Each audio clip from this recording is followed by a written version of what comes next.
اگر انسان تیرے دل میں ذرہ برابر بھی میں انا تکبر ہے، ذرہ برابر، تو اللہ تیری عبادت قبول نہیں کرے گا۔ عبادت کی قبولیت کے لیے میں کا ختم ہونا ضروری ہے، اس لیے کہ سب کو شیطان نے تباہ کیا، اور شیطان کو جس نے تباہ کیا یہ اس کی میں ہے۔ اس سے پتا چلا کہ شیطان سے بڑھ کر بھی کوئی اگر نقصان دہ چیز ہے تو اس کو میں کہتے ہیں، اس کو انا کہتے ہیں، اس کو گھمنڈ اور تکبر کہتے ہیں۔ قرآن کہتا ہے وَاسْتَكْبَرَ وَكَانَ مِنَ الْكَافِرِينَ، تکبر کیا اور کافروں میں سے ہو گیا۔ مسلمانوں، اس لیے صرف عبادت پر توجہ نہ ہو، بلکہ جو عبادت غرور پیدا کر دے، گھمنڈ پیدا کر دے، اس سے اللہ کی پناہ نہ ہو۔ اللہ کی پناہ طلب کرو۔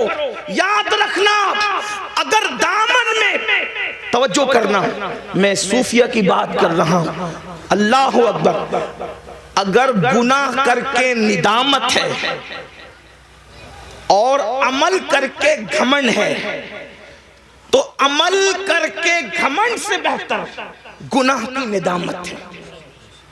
یہ بات اچھی طرح یاد رکھنا۔ آج بہت سارے لوگ، شاید وہ اہل سنت میں نہیں ہیں، اپنے عمل پر نازا ہے۔ دوسروں میں اور ہم میں فرق یہی ہے کہ وہ صرف عمل پر ناز کرتے ہیں، اور ہم عمل کر کے عمل پر نہیں، جانے عمل محمد الرسول اللہ کی نسبت پہ ناز کرتے ہیں۔ نعرہ تکبیر، نعرہ رسالت، اولاد غوث اعظم۔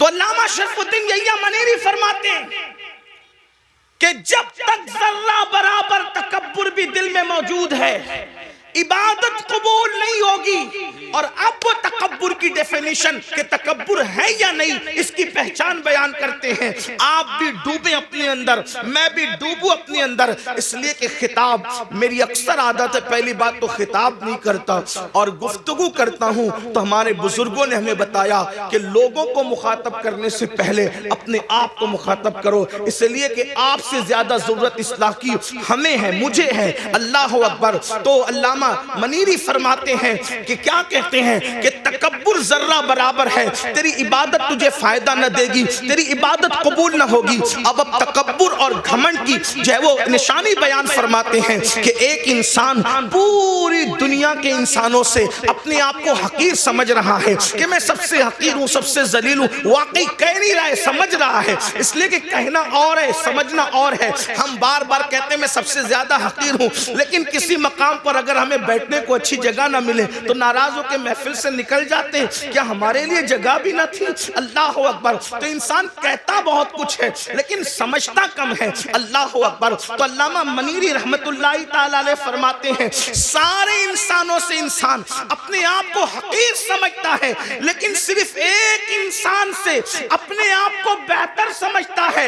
سب سے حقیر سمجھ کر ایک سے اپنے آپ کو بہتر سمجھا، مطلب ابھی بھی اس کے اندر گھمنڈ اور تکبر باقی ہے، اور جس میں تکبر باقی ہے اللہ اس کے عمل کو اس کے منہ پہ مارے گا، اللہ اس کے عمل کو قبول نہیں فرمائے گا۔ اپنے من میں ڈوب کر پا جا سراغ زندگی، تو اگر میرا نہیں بنتا نہ بن، اپنا تو بن۔ تو پہلی مٹھی بھر کر جب ہم کسی قبر پر مٹی ڈالتے ہیں تو کہتے ہیں منہا خلقناکم، اس کا مطلب کیا ہے؟ گھمنڈ والو، تکبر والو، چاہے حسن کا ہو، چاہے علم کا ہو، چاہے دولت کا ہو، چاہے نسب کا ہو، چاہے تقویٰ پرہیزگاری کا ہو، قرآن کہہ رہا ہے اسی مٹی سے تمہیں پیدا کیا گیا ہے۔ منہا خلقناکم، اسی مٹی سے پیدا کیا گیا، تمہیں تخلیق کیا گیا مٹی سے۔ جس انسان کو مٹی سے بنایا گیا ہو، اس انسان کو گھمنڈ کیسے زیب دیتا ہے؟ اس انسان کو تکبر کیسے زیب دیتا ہے؟ پھر اس کے بعد ہم دوسری مٹی بھر کر کے ڈالتے کہتے ہیں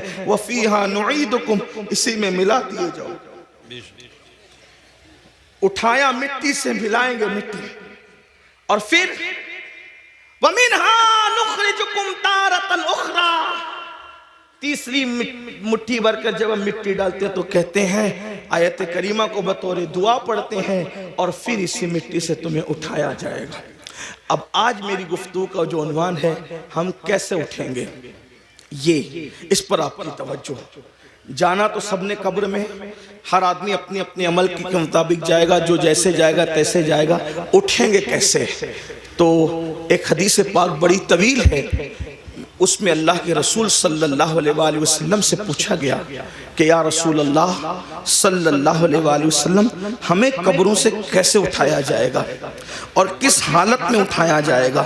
اللہ کے حبیب علیہ الصلوۃ والتسلیم سے جب پوچھا گیا کہ ہمیں کس طرح اٹھایا جائے گا اور ہم کیسے اٹھیں گے اپنی قبر سے، حضرت سیدنا معاذ ابن جبل رضی اللہ تبارک و تعالی عنہ کا سوال تھا۔ آپ نے سوال کیا آقا کیسے اٹھیں گے؟ تو اللہ کے حبیب علیہ السلام نے کہا اے معاذ، تو نے بہت مشکل سوال کیا مجھ سے، اور اس کا جواب دینے سے پہلے توجہ کرنا، اس کا جواب دینے سے پہلے سید العالمین قائد المرسلین عالم ما کانا وما یکون اتنا روئے کہ روتے روتے داڑھی بھی آنسوؤں سے تر ہو گئی اور حضور کے کپڑے بھی آنسوؤں سے تر ہو گئے۔ سوال کیا تھا؟ آقا قبروں سے ہم کیسے اٹھیں گے، کس حالت میں اٹھیں گے، کس شکل میں اٹھیں گے، کس انداز سے اٹھیں گے؟ تو اللہ کے حبیب علیہ السلام پر اس قبر سے اٹھنے کی کیفیت جب حضور کو یاد آئی کہ امت کیسے اٹھے گی، حضور اتنا روئے صلی اللہ علیہ وآلہ وسلم کہ آپ کی داڑھی آنسوؤں سے تر ہو گئی، کپڑے آنسوؤں سے تر ہو گئے، اور فرمایا تو نے مشکل سوال کیا اور پھر جواب دیا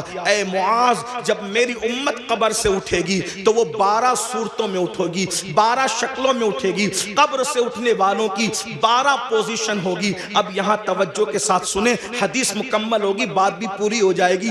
اب ان 12 میں ہم کس کے اندر ہے ذرا اس پر توجہ کرنا۔ میں نہیں کہوں گا کہ آپ کس میں ہیں، میں کس میں ہوں، یہ کس میں ہے، وہ کس میں ہے، نہیں، بہت ہو چکا میرے بھائیوں۔ میں کہتا ہوں تو سدھر، تم کہتے ہو تو سدھر، یہ تو اور تو کے اندر معاملہ خراب ہے۔ ہمیں یہ سوچنا ہے کہ میں نے سنورنا ہے، میری قبر کے اندر میں نے اکیلے جانا ہے، اپنی قبر سے میں نے اٹھنا ہے۔ میرے بھائیوں یہاں ساری چیٹنگیں چل جائے گی، ریاکاریاں چل جائے گی، مکاریاں چل جائے گی، سب چل جائے گا، لیکن وہاں کچھ نہیں چلے گا، سب معاملہ وہاں پیور ہے۔ اللہ اکبر۔ اب میرے اور تمہارے نبی غیب دا نبی صلی اللہ علیہ وآلہ وسلم قیامت کا منظر پیش کر رہے ہیں۔ قبروں سے اٹھنا تو ہے نا بھائیوں، قبروں میں جانے پر بھی یقین ہے، قبر سے اٹھنے پر بھی یقین ہے۔ اب میرے اور تمہارے سچے نبی سید العالمین غیب دا نبی صلی اللہ علیہ وآلہ وسلم فرماتے ہیں 12 قسم کے لوگ ہوں گے قبر سے اٹھنے والے، یعنی 12 پوزیشن میں لوگ اٹھیں گے، 12 انداز میں لوگ اٹھیں گے۔ اب میرے آقا علیہ السلام پہلے شخص کے بارے میں فرماتے ہیں، اللہ حضرت سیدنا معاذ بن جبل رضی اللہ تعالی نے عرض کیا حضور بتائیں نا کہ کیسے کیسے لوگ اٹھیں گے؟ تو اللہ کے حبیب صلی اللہ علیہ وآلہ وسلم ارشاد فرماتے ہیں ایک ٹولہ قبر سے اٹھے گا، یعنی پہلا گروپ قبر سے نکلے گا۔ قبروں سے جو پہلا ٹولہ اور گروپ نکلے گا، آقا ارشاد فرماتے ہیں نہ ان کے ہاتھ ہوں گے نہ ان کے پیر ہوں گے، یعنی قبر سے نکلتے وقت، یعنی قبر میں جب دفن ہوں گے تو ان کا پورا وجود صحیح سلامت ہوگا، لیکن جب وہ اپنی قبروں سے اٹھیں گے تو ان کے ہاتھ بھی کٹے ہوئے ہوں گے، ان کے پیر بھی کٹے ہوئے ہوں گے۔ اللہ اکبر۔ اس حالت میں وہ دنیا سے جب گئے تھے تو اچھے بھلے، لیکن قبر سے نکلیں گے تو ہاتھ نہیں پیر نہیں، ہاتھ اور پیر دونوں کٹے ہوئے، اور اس وقت غیب سے ندا آئے گی اے لوگوں، یہ ٹولہ جو قبر سے ہاتھ اور پیر کٹا ہوا نکلا ہے، جانتے ہو کس جرم کی وجہ سے ان کے ہاتھ اور پیر کاٹ دیے گئے؟ اللہ اکبر۔ تو لوگ پوچھیں گے کس وجہ سے؟ تو کہاں جائے گا؟ یہ دنیا میں اپنے پڑوسیوں کو تکلیف پہنچاتے تھے، یہ دنیا میں اپنے پڑوسیوں کے ساتھ اچھا سلوک نہیں کرتے تھے، اس لیے آج یہ اپنی قبروں سے اٹھے ہیں تو ان کے ہاتھ بھی کٹے ہیں، ان کے پیر بھی کٹے ہیں۔ آپ سے پوچھنا چاہتا ہوں آج تھوڑی سی طاقت مل جائے، تھوڑی سی قوت مل جائے، پڑوسیوں کے ساتھ ہمارا سلوک کیا ہے؟ اللہ اکبر۔ بڑی معذرت کے ساتھ مسلمانوں، ہر پڑوسی دوسرے پڑوسی کو، ہر طاقتور کمزور کو دبا رہا ہے، بلکہ العیاذ باللہ اب تو حالات یہاں تک ہو گئے صرف پڑوسیوں کو ستایا نہیں جا رہے، پڑوسیوں کی بیٹیوں پر بھی غلط نظر ڈالی جائے، ان کی بہوؤں پر بھی اگر وہ کمزور ہے تو غلط نظر ڈالی جاتی، غریب ہے تو ان کی آبرو کا سودا کرنے کی کوشش کی جاتی ہے۔ مسلمانوں سوچو تو صحیح انجام کیا ہے؟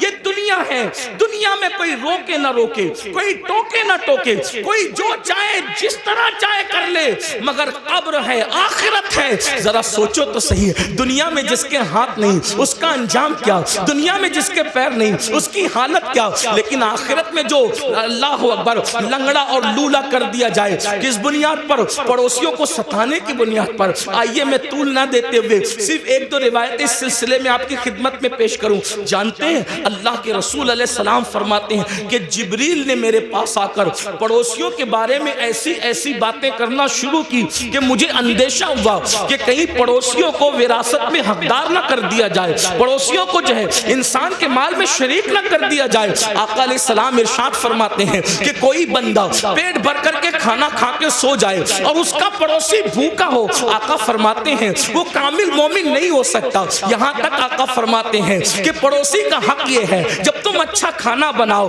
تو تھوڑا سا پانی اپنی ہانڈی میں بڑھا لو تاکہ وہ کھانا تم اپنے پڑوسی کو بھیج سکو۔ آج ہم جلسوں میں، کانفرنسوں میں اور تحریروں میں بڑی درد بھری باتیں کرتے ہیں۔ آج لوگ کیا کہتے ہیں؟ اس کی بیٹی بھاگ رہی ہے، یہ ہو رہا ہے، وہ ہو رہا ہے۔ میں کہتا ہوں سب ہو رہا ہے، اگر ہم نے اپنے پڑوسی کا خیال کر لیا ہوتا تو غریب کی بیٹی نہ بھاگتی۔ اور ایک بات آپ کو بتاؤں، کس نے کہہ دیا کہ صرف غریب کی بیٹی بھاگ رہی ہے؟ بڑی معذرت کے ساتھ صرف غریبوں کی نہیں بلکہ مالداروں کی بھی، اور اس کی وجہ صرف غربت نہیں ہے بلکہ اچھے رشتوں کا نہ آنا بھی اس کی وجہ ہے، جہیز کی لعنت بھی اس کی وجہ ہے، ساتھ ہی ساتھ علم کا نہ ہونا بھی اس کی وجہ ہے، ساتھ ہی ساتھ فضول خرچیوں میں ہمارا پڑھ کر کے شادیوں کو مہنگا کرنا بھی اس کی وجہ ہے۔ لیکن بس اتنا عرض کرنا چاہتا ہوں، اپنے پڑوسیوں کا خیال کرو، پڑوسیوں کا لحاظ کرو، اور اگر پڑوسیوں کو ستاؤ گے، ظلم کرو گے تو یاد رکھنا قبر سے بغیر ہاتھ اور بغیر پیر کے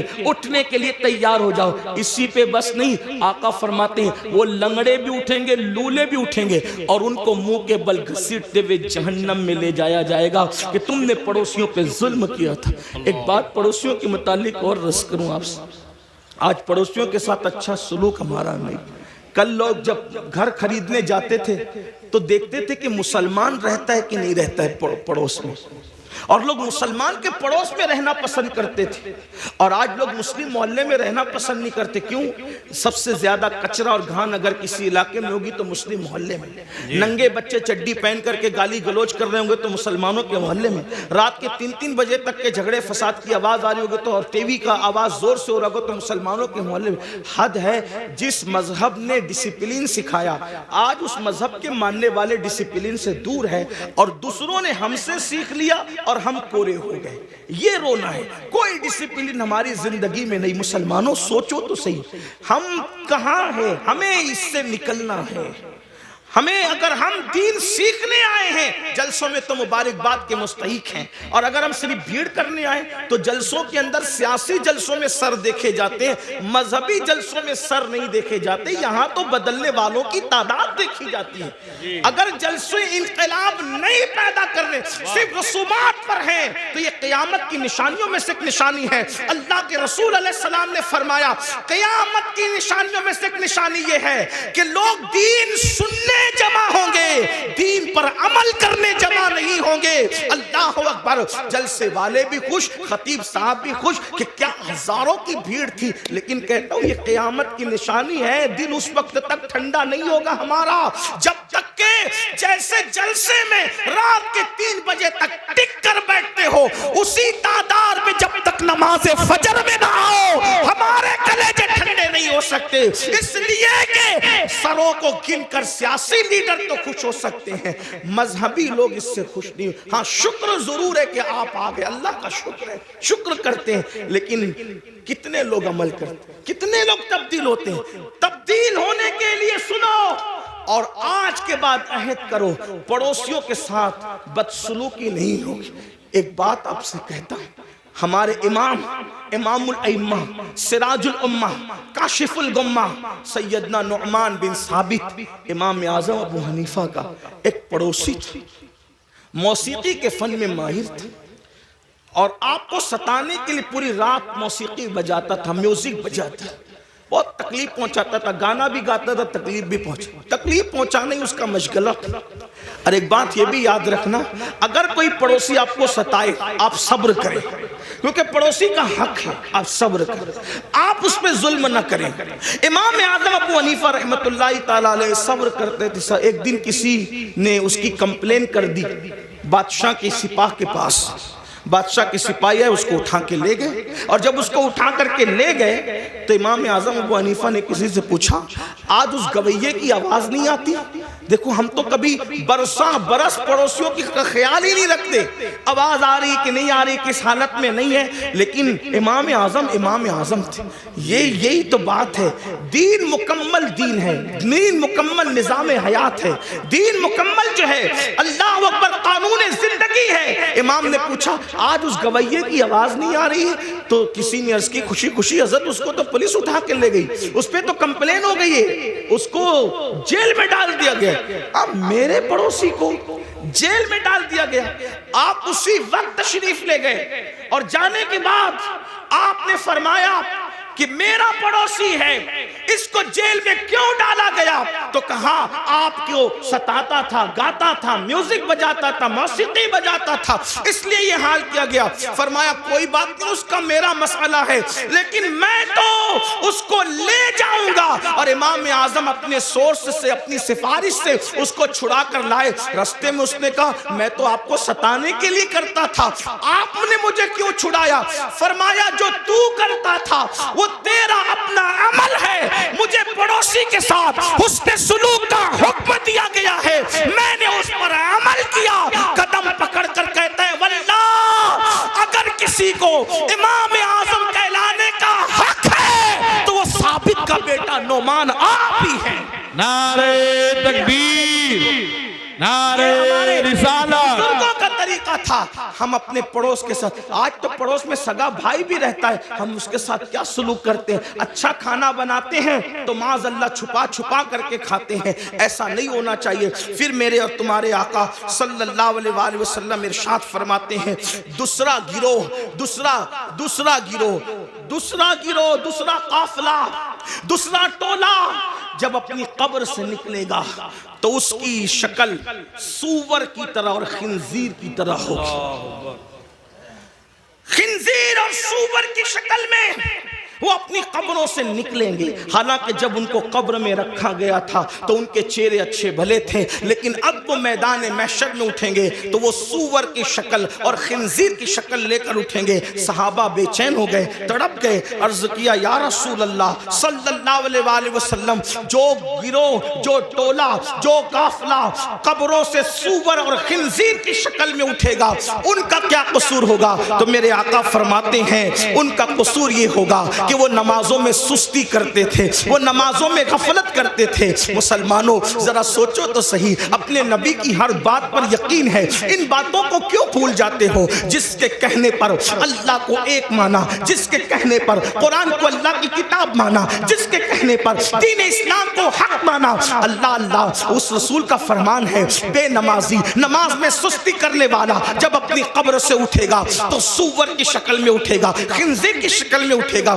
اس پر زیادہ بات نہ کرتے ہوئے ایک روایت آپ کے سامنے پیش کروں، کھلے دلوں کے ساتھ اور کھلی آنکھوں کے ساتھ، کھلے کانوں کے ساتھ سننا۔ اپنے آپ پہ رحم کر لو، اپنے آپ پہ رحم کر لو، اللہ کے بندو، آخرت کی گھاٹی بڑی مشکل ترین گھاٹی ہے، ہم نے اس کو جتنا آسان سمجھا اتنا آسان نہیں ہے۔ میرے امام کہتے ہیں اللہ اکبر، پاٹ وہ کچھ دھاریے کچھ زار ہم، یا الہی کیوں کر اترے پار ہم، اپنی ستاری کا یا رب واسطہ ہو نہ رسوا برسرے بازار ہم۔ اللہ ہمیں فیس بک کے لیے تو وقت ہے، یوٹیوب پر بیٹھنے کے لیے تو وقت ہے، دوستوں کی محفلوں کے لیے تو وقت ہے، بیوی بچوں کے لیے تو وقت ہے، سب کے لیے وقت ہے، رب کے لیے وقت نہیں۔ سن لو اور اچھی طرح سے سن لو۔ اللہ حضرت علامہ عثمان ابن حسن رضی اللہ تبارک و تعالیٰ عنہ اپنی کتاب میں لکھتے ہیں،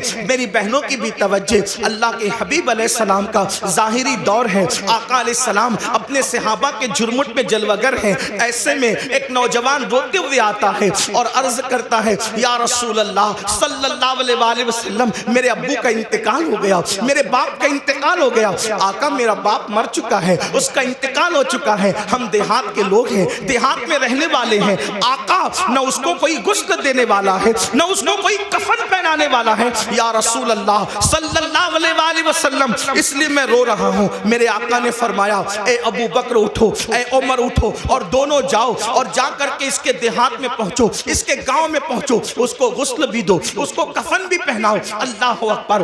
جب صدیق اکبر، فاروق اعظم، میرے آقا کے دونوں یار شیخین کریمین اٹھے اور دیہات میں پہنچے تو جیسے میت کے قریب گئے غسل دینے کے لیے چہرے سے چادر ہٹائی، چہرے سے چادر ہٹائی تو کیا دیکھا کہ اس کا منہ، میت کا منہ کالے سور کی طرح ہو گیا، کالے خنزیر کی طرح ہو گیا۔ اللہ اکبر۔ صدیق و فاروق نے جب یہ منظر دیکھا زار زار رونے لگے، زاروں قطار رونے لگے۔ ایک قاصد کو اللہ کے رسول صلی اللہ علیہ وآلہ وسلم کی بارگاہ میں پیش کیا گیا، یا رسول اللہ اس کا چہرہ تو کالے سور کی طرح، کالے خنزیر کی طرح ہو گیا، اس کو کیسے غسل دیں، اس کو کیسے کفن پہنائے؟ اللہ اکبر۔ میرے اور تمہارے آقا صلی اللہ علیہ وآلہ وسلم خود تشریف لائے چل کر کے، اور جب اس کا منہ کالے خنزیر کی طرح دیکھا حضور علیہ السلام بھی رو پڑے۔ پھر میرے آقا نے دعا کی اور دعا کرنے کے بعد اس کا چہرہ ٹھیک ہو گیا۔ جب چہرہ ٹھیک ہو گیا تو پھر غسل دیا گیا، کفن پہنایا گیا، نماز جنازہ پڑھی گئی،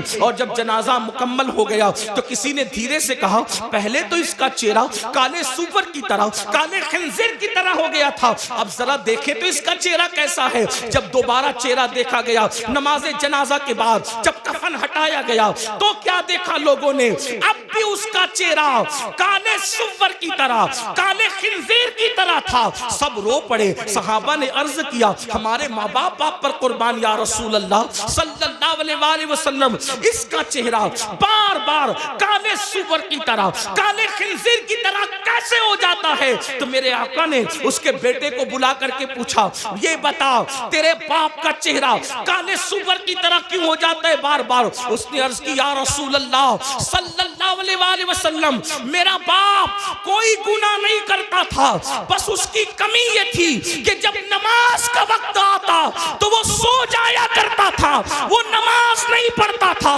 تب میرے آقا نے ارشاد فرمایا لوگوں دھیان سے سنو، جو نماز میں سستی کرے گا وہ اپنی قبر سے اس حالت میں اٹھے گا کہ اس کا منہ کالے سور کی طرح ہوگا، کالے خنزیر کی طرح ہوگا۔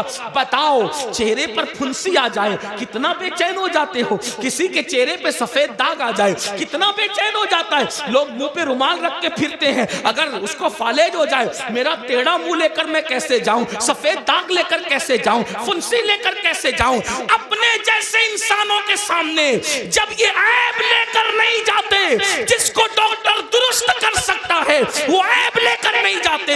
اللہ نہ کرے نماز چھوڑنے کی وجہ سے منہ کالے سور کی طرح ہوگا تو اللہ کی بارگاہ میں کیا منہ لے کر جاؤ گے، کس طرح منہ لے کر جاؤ گے؟ اور سن لو دنیا کے امتحان میں اگر ناکام ہو گئے تو پھر کامیابی کے چانسز ہے، مگر آخرت کے امتحان میں اگر ناکام ہوئے پھر کامیابی کا کوئی چانس نہیں ہے۔ پہلی اور آخری مرتبہ موقع ملے گا، کیا تیاری کی اس کے لیے؟ نہیں، ہمیں ٹائم نکالنا ہوگا۔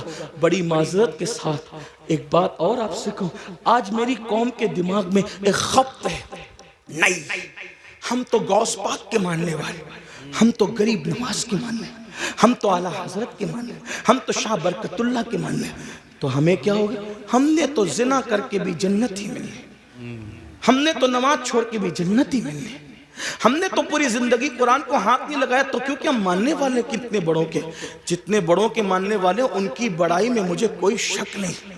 لیکن ایک بات ضرور کہتا ہوں، جب نوح علیہ السلام کا بیٹا جہنم میں جا سکتا ہے، سلبی بیٹا، اور قرآن پھر اس کا نسب بھی کاٹ کر کے اعلان کرتا ہے لیسا من اہلی، کبھی آپ کی اولاد سے نہ رہا، تو جب سگے بیٹے کا نسب کٹ سکتا ہے تو پھر نام لیواؤں کا رشتہ نسبتیں کیوں نہیں کٹ سکتی؟ وہ شخص غوث پاک کا کیسے ہو سکتا ہے جو نماز نہیں پڑھتا؟ کیونکہ غوث پاک کہہ چکے کہ بے نمازی مرے تو اسے مسلمان کی قبرستان میں دفن مت کر۔ میں لوگوں کو کہتا ہوں، کچھ لوگوں کو برا بھی لگتا ہے لیکن مجھے لوگوں کا خیال کم ہے۔ ہم لوگ قادری بن گئے، چشتی بن گئے، نقشبندی بن گئے، سہروردی بن گئے، مداری بنے، وارسی بنے، برکاتی بنے، رضوی بنے، اشرفی بنے، سب بنے۔ اب سے پوچھتا ہوں، سچ بتانا اپنے ایمان والے دلوں پہ ہاتھ رکھ کے، کیا سچے مسلمان بھی بنے ہم؟ اپنے آپ سے پوچھو آج، سب بنے؟ قادری، چشتی، نقشبندی، ادیب، خطیب، شہیر، یہ وہ مخیر، یہ سب بنے؟ سچے مسلمان بھی بنے؟ آپ کہیں گے تو کیسی بات کرتے آیا ہے؟ ہم کیا مسلمان نہیں؟ میں نے کہا میں آپ کے اسلام کا منکر نہیں، لیکن پوچھ رہا ہوں کیا سچے مسلمان بھی بنے؟ کہا وہ کیوں؟ میں نے کہا اس لیے کہتا ہوں، اگر پیر ٹوپی دے دے، توجہ کریں، ٹوپی دے دے، کتنا سنبھال کے رکھتے ہو، میرے پیر کی ٹوپی، میرے پیر کا ماما، میرے پیر کا کرتا، میرے پیر کا جبہ، کیوں؟ کس نے دیا؟ پیر نے تحفے میں دیا، اور پیار اس سے کتنا ہے کہ قبر میں بھی لے جاؤں گا۔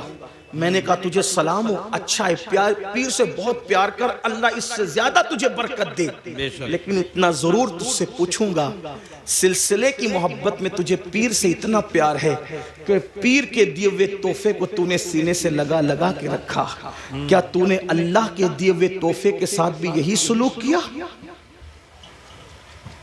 جو قدر تجھے پیر کے تحفے کا ہے، جو قدر تجھے استاد کے تحفے کا ہے، کیا اللہ کے تحفے کے ساتھ بھی تو نے ایسا ہی سلوک کیا؟ وہی قدر کی، وہی عزت کی، وہی سینے سے لگا کے رکھا؟ کہا اللہ کا تحفہ کیا ہے؟ میں نے کہا اس کو نماز کہتے ہیں، دیا اللہ نے، اور کن ہاتھوں سے بھیجا؟ کن ہاتھوں سے بھیجا؟ سید المعصومین محمد الرسول اللہ کے ہاتھوں سے بھیجا۔ جس قوم کو پیر کے تحفے کی قدر ہو اور اللہ کے تحفے کی کوئی قدر نہ ہو، تو پھر وہ قوم سچی مومن کیسے ہو سکتی؟ کامل مومن کیسے ہو سکتی ہے؟ غور کیجئے، دھیان دیجئے اور سن لو، کسی اور کی نگاہ میں مسلمان بننے والا جنت میں نہیں جائے گا، جنت میں اسی نے جانا ہے جو خدا و رسول کی نظر میں مسلمان ہے۔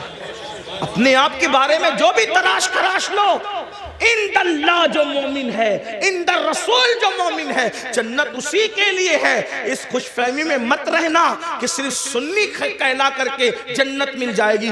سنی کہلانا اور ہے، سنی بن جانا اور ہے۔ صرف سنی کہلانے والوں کو جنت نہیں ملے گی، سنی بن جانے والوں کو جنت ملے گی۔ اور یاد رکھنا، اللہ اکبر، ہمارے بزرگوں نے تو نوافل بھی ترک نہیں کیا، سنت غیر موقدہ بھی ترک نہیں کیا، اور ہم فرائض چھوڑ بیٹھے ہیں۔ اللہ اکبر۔ آپ کو بتاؤ، غور کر، آقا علیہ السلام نے اپنے خاندان کے لوگوں کو فرمایا، دیکھو خاندان رسول ہے، کوئی خاندان بحیثیت خاندان رسول اللہ کے خاندان کے برابر نہیں ہو سکتا۔ حضور سیدی اشرفی میاں رحمت اللہ تعالیٰ علیہ اکثر ایک شعر کہا کرتے تھے، کہتے تھے کوئی ہو متقی و عالم و زاہد زمانے میں، مگر آل محمد کے برابر ہو نہیں سکتا۔ آپ فرمایا کرتے ہو، توجہ فرمائے، خاندان نبوت ہے، اور امام اہل سنت نبی کے خاندان کے بارے میں کہتے ہیں، آب تطہیر سے جس میں پودے جمے، اس ریاض نجابت پہ لاکھوں سلام، خون خیر الرسل سے ہیں جن کا خمیر، ان کی بیلوس طینت پہ لاکھوں سلام۔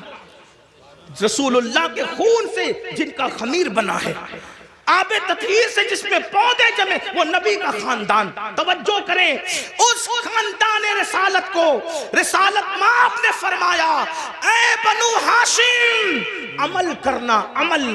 توجہ کریں، اللہ کے رسول اپنے خاندان کے لوگوں کو کہہ رہے ہیں عمل کرنا، عمل۔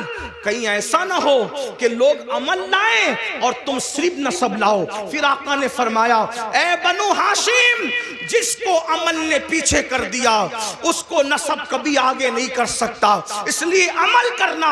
رسول اللہ کی اس نصیحت کو خاندان کے لوگوں نے کیسے سینے سے لگایا، اللہ اکبر، کہ رسول اللہ کے خاندان میں پھر کوئی بھی آپ کو بے عمل نظر نہیں آئے گا۔ میں بے عمل کی بات کر رہا ہوں، بد عمل تو دور کی بات ہے، اس لیے کہ ایک ہے با عمل، ایک ہے بے عمل، ایک ہے بد عمل۔ رسول اللہ کے خاندان میں بد عمل تو بہت دور کی بات ہے، بے عمل بھی تمہیں کوئی نظر نہیں آئے گا۔ دیکھو نبی کے خاندان کو دیکھو، پوری رات اگر سجدے میں گزارنے والی مدینے میں کوئی خاتون ملتی ہے تو وہ کوئی اور نہیں ہے، وہ میرے نبی کی شہزادی سیدہ مخدومہ فاطمہ الزہرا کی ذات ہے، اور جب رات پوری ہوتی ہے تو نماز مکمل کر کے حسرت کے ساتھ سر کو سجدے سے اٹھا کے کہتی ہے اے اللہ تو نے رات اتنی چھوٹی بنایا کہ تیرے محبوب کی بیٹی فاطمہ دل کھول کے سجدہ بھی نہ کر سکی۔ اللہ اکبر۔ اس کے بعد دیکھیں گھوڑے کی ایک زین پر ایک قدم رکھ کر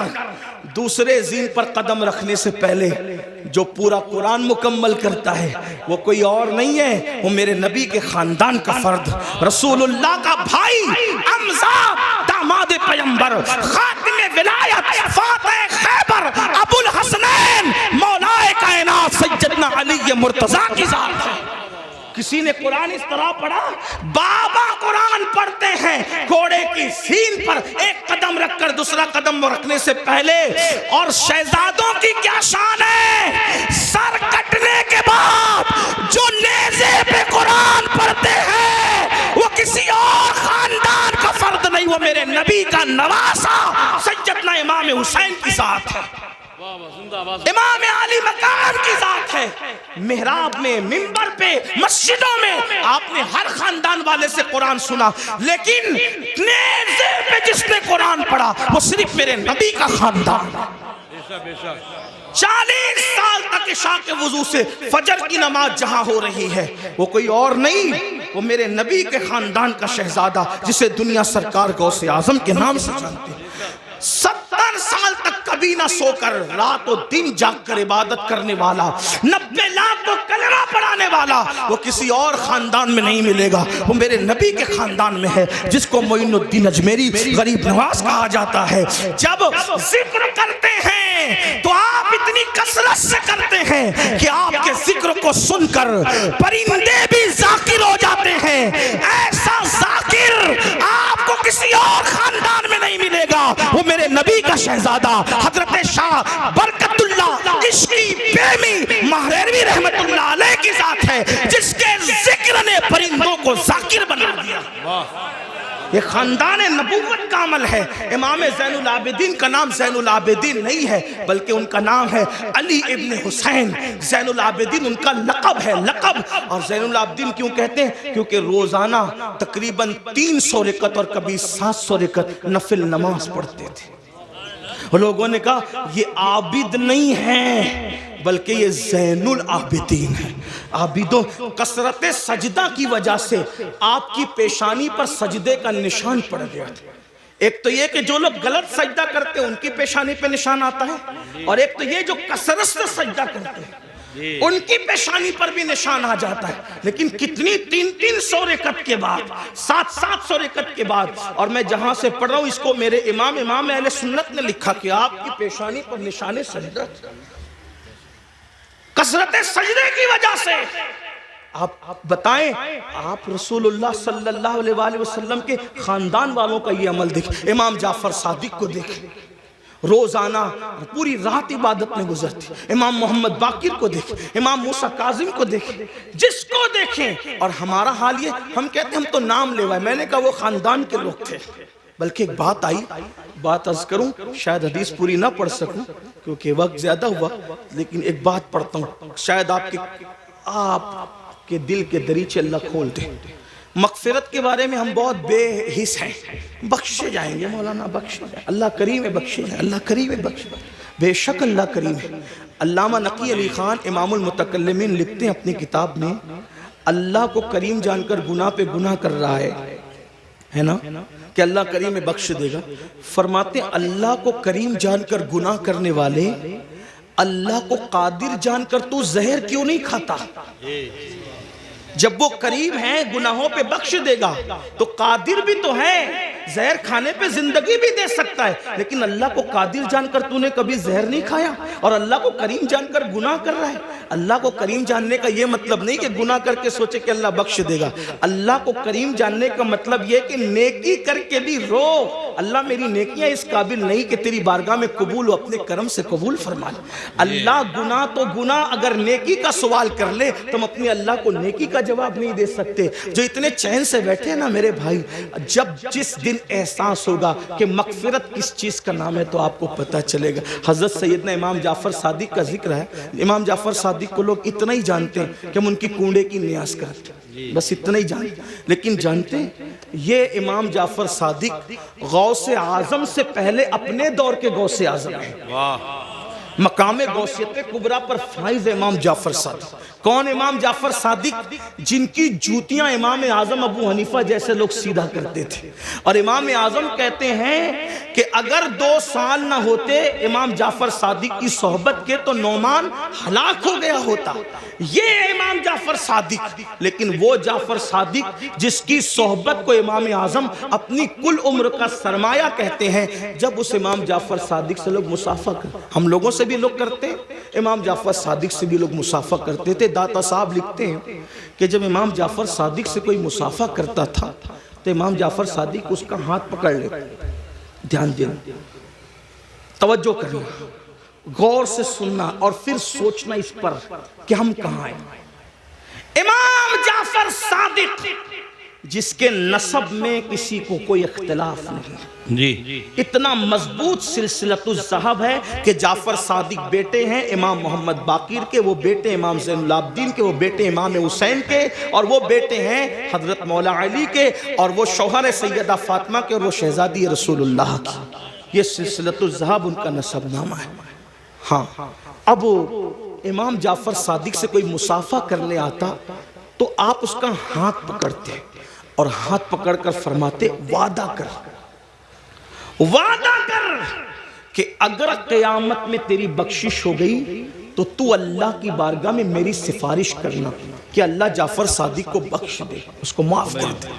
توجہ کریں، اگر اس اسٹیج پر یہ جو بڑے بڑے علماء مفتیان کرام سادات کرام بیٹھے ہیں، مفتی آفاق صاحب کے صاحبزادے ہیں اور بھی علماء ہیں، اگر کوئی کسی عام آدمی کا ہاتھ پکڑ کے کہے کہ اگر تیری بخشش ہو گئی تو میری سفارش کر دینا، مغفرت میری کروا دینا، تو وہ کہے گا کہ حضرت یہ کیسی بات کر رہے ہیں آپ لوگ اللہ والے لوگ ہیں، ہم عوام میں سے ہیں، ہماری نہ غسل ہے صحیح ہے، نہ ہماری طہارتیں صحیح ہے، نہ ہماری نماز پڑھنے کا طریقہ آتا ہے، آپ ایسی کیسی بات کر رہے ہیں۔ اب جب یہ منبر پہ بیٹھے ہوئے اللہ والے کسی سے یہ بات کریں تو تعجب ہوگا، چہ جائے کہ امام جعفر صادق ایسا سید جس کی غلامی امام اعظم جیسے لوگ کریں، وہ جو ہے علم کے معاملے میں ان جیسا ان کے دور میں کوئی نہیں تھا، تقوی کے معاملے میں ان جیسا کوئی متقی نہیں تھا، عبادت کے معاملے میں ان جیسا کوئی عابد ان کے دور میں نہیں تھا، اور وہ لوگوں کا ہاتھ پکڑ کے کہتے وعدہ کرو کہ اگر تمہاری بخشش ہو گئی تو تم میری سفارش کرنا، میری مغفرت کروانا، میری سفارش کرنا، شفاعت کرنا۔ اور لوگ پلٹ کے کہتے امام